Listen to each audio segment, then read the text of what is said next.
Selamat malam, Bapak Ibu Saudara yang dikasihani Tuhan.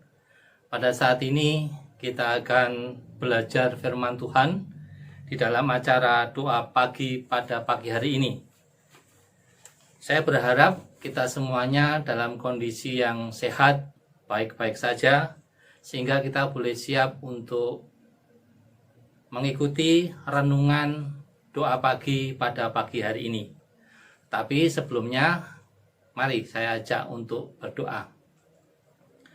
Ya Bapa, selamat pagi kami ucapkan kepadamu. Kami mengucap syukur ya Tuhan atas segala berkat, khususnya pada pagi hari ini. Engkau boleh memberkati kami, Engkau boleh membangunkan keberadaan kami pada pagi hari dengan baik. Kami mengucap syukur atas istirahat kami semalam. Dan pada saat ini Tuhan, kami siap untuk merenungkan firman-Mu pada pagi hari ini. Engkau berkati, Engkau mampukan kami, sehingga kami boleh mengerti akan maksud dari firman-Mu tersebut. Terima kasih ya Tuhan. Doa yang jauh dari sempurna ini kami naikkan kepadamu melalui putra-Mu yang tunggal, Tuhan dan Juru Selamat kami yang hidup. Amin. Nah Bapak Ibu Saudara, mari kita buka Alkitab kita. Bacaan kita pada pagi hari ini diambilkan dari 1 Yohanes pasal 2 ayat 28 dan 29. Akan saya bacakan buat kita semuanya. Judul perikop, anak-anak Allah. Maka sekarang anak-anakku, tinggallah di dalam Kristus, supaya apabila Ia menyatakan dirinya, kita beroleh keberanian percaya dan tidak usah malu terhadap Dia pada hari kedatangannya. Jikalau kamu tahu bahwa Ia adalah benar, kamu harus tahu juga bahwa setiap orang yang berbuat kebenaran lahir daripadanya. Demikianlah firman Tuhan. Syukur pada Allah. Bapak Ibu Saudara, sebelum saya lanjutkan, saya ingin bertanya dulu kepada Bapak Ibu Saudara.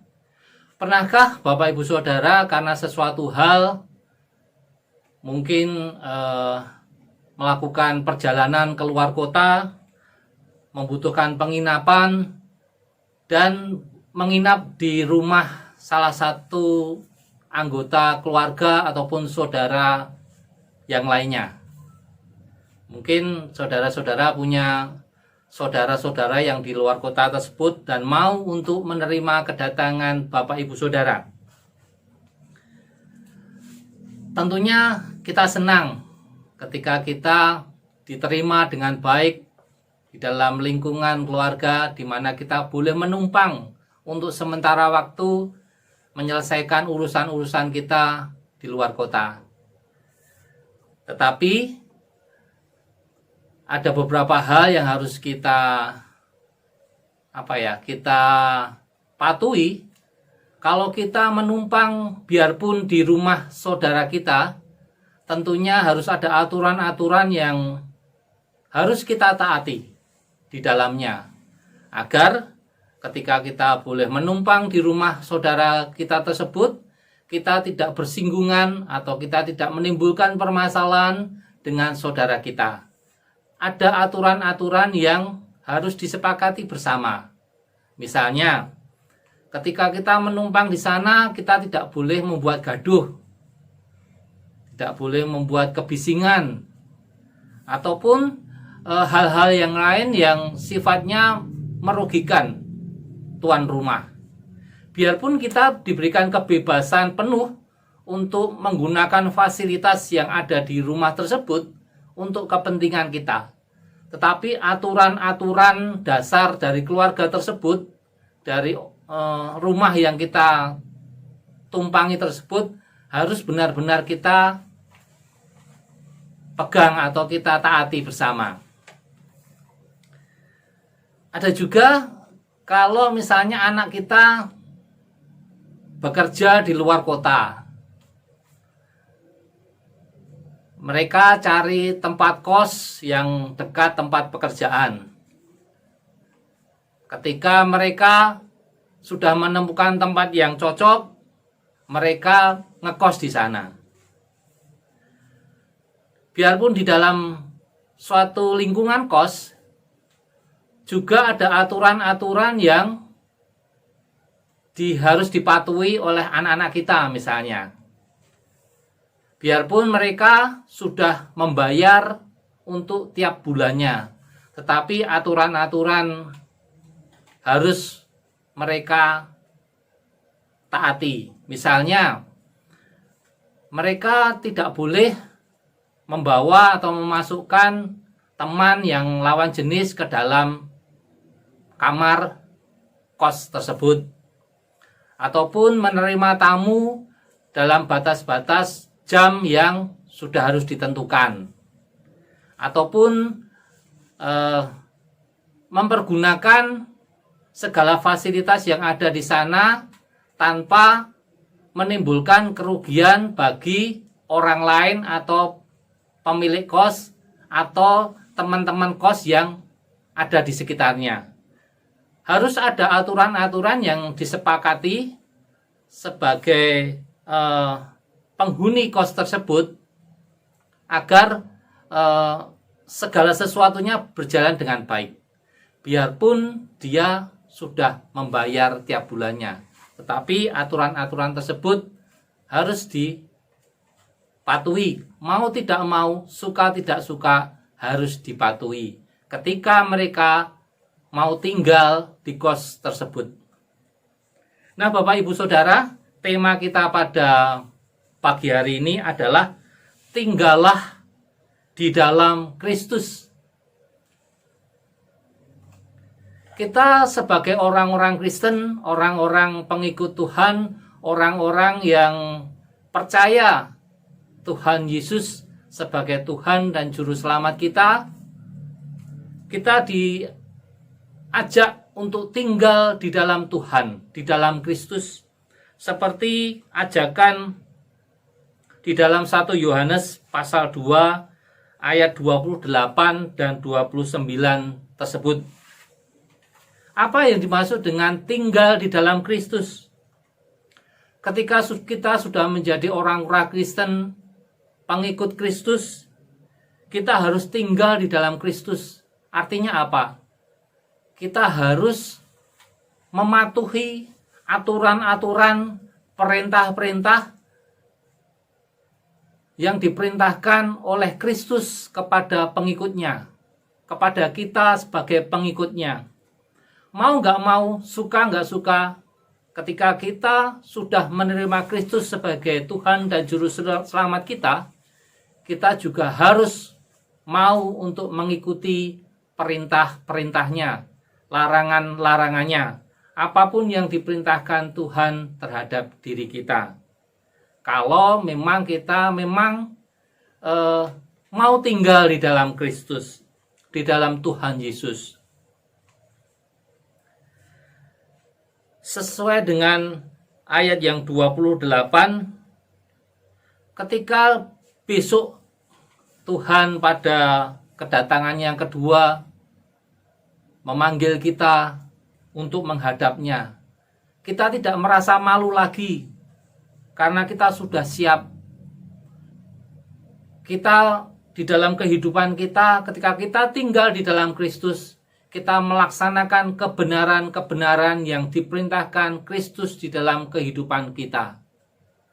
Seperti ayat 29, kamu harus tahu juga bahwa setiap orang yang berbuat kebenaran lahir daripadanya, lahir daripada Kristus.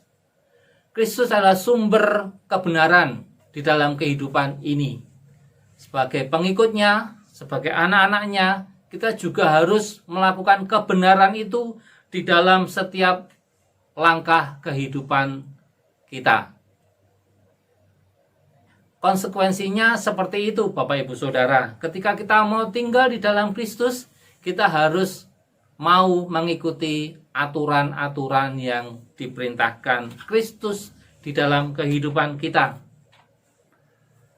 Tetapi seringkali sebagai manusia, kita mempunyai kehendak bebas. Kita diberikan hak untuk memilih yang baik bagi kehidupan kita. Walaupun kita tahu bahwa kita diharuskan tinggal di dalam Kristus, tetapi seringkali pelaksanaan dalam kehidupan kita sungguh sangat jauh berbeda. Secara teori, secara iman kita tahu bahwa tinggal di dalam Kristus harus mengikuti aturan-aturan Kristus. Tetapi dari sisi jasmani kita, seringkali kita abai terhadap itu. Dalam kehidupannya kita seringkali melakukan kehendak kita sendiri, yang seringkali bertentangan dengan apa yang diperintahkan Tuhan Yesus terhadap diri kita.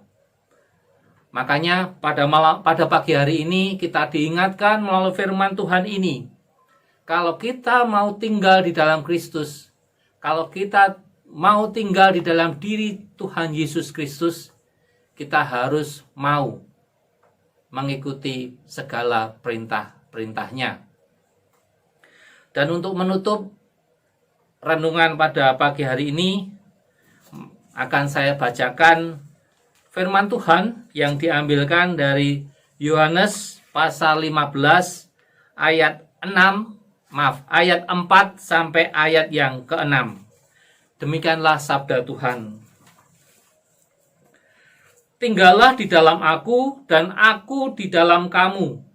Sama seperti ranting tidak dapat berbuah dari dirinya sendiri kalau ia tidak tinggal pada pokok anggur. Demikian juga kamu tidak berbuah jikalau kamu tidak tinggal di dalam aku. Akulah pokok anggur dan kamulah ranting-rantingnya. Barang siapa tinggal di dalam aku dan aku di dalam dia, ia berbuah banyak. Sebab di luar aku, kamu tidak dapat berbuat apa-apa. Barang siapa tidak tinggal di dalam aku, ia dibuang keluar seperti ranting dan menjadi kering. Kemudian dikumpulkan orang dan dicampakkan ke dalam api, lalu dibakar. Nah, Bapak Ibu Saudara sekalian, marilah kita bersama-sama, saya dengan panjenengan semuanya, ketika kita bersama-sama sudah berjanji untuk tinggal di dalam Kristus, ketika kita sudah menetapkan keinginan kita untuk tinggal di dalam diri Tuhan Yesus, marilah melalui renungan kita pada pagi hari ini, kita memperbaharui sikap hidup kita yang selama ini kurang sesuai atau bahkan tidak sesuai dengan aturan-aturan Tuhan Yesus, aturan-aturan Kristus. Kita ubah untuk sedikit demi sedikit mengikuti aturan-aturan Tuhan Yesus. Biarlah Tuhan memampukan kita semuanya agar kita boleh menjadi pribadi-pribadi yang benar. Sehingga ketika Tuhan Yesus datang kedua kalinya untuk memanggil kita, kita tidak malu untuk menghadapnya. Amin. Mari kita berdoa. Ya Tuhan, pada pagi hari ini kami mengucap syukur kepadamu atas firman-Mu yang boleh kami dengarkan, atas firman-Mu yang boleh kami renungkan bersama-sama. Biarlah firman-Mu ini menguatkan kami, sekaligus mengingatkan kami ya Tuhan, untuk di dalam kehidupan ini kami boleh menjadi pribadi-pribadi yang tinggal di dalam Engkau, yang mematuhi setiap perintah-perintah-Mu ya Tuhan. Mampukan kami ya Tuhan agar kami tetap setia untuk melaksanakan segala perintah-perintah-Mu itu di dalam kehidupan kami masing-masing. Kuatkan kami ya Tuhan di dalam pencobaan-pencobaan yang mungkin akan kami alami, untuk kami tetap kuat di dalam Engkau, untuk kami tetap kuat tinggal bersama Engkau. Terima kasih Tuhan, terima kasih. Doa yang jauh dari sempurna ini kami naikkan kepadamu melalui Putra-Mu yang tunggal, Tuhan dan Juru Selamat kami, Tuhan Yesus Kristus. Amin. Terima kasih Bapak Ibu Saudara. Selamat pagi, selamat meneruskan aktivitas Bapak Ibu semuanya, dan tetap semangat. Tuhan memberkati kita semuanya. Amin.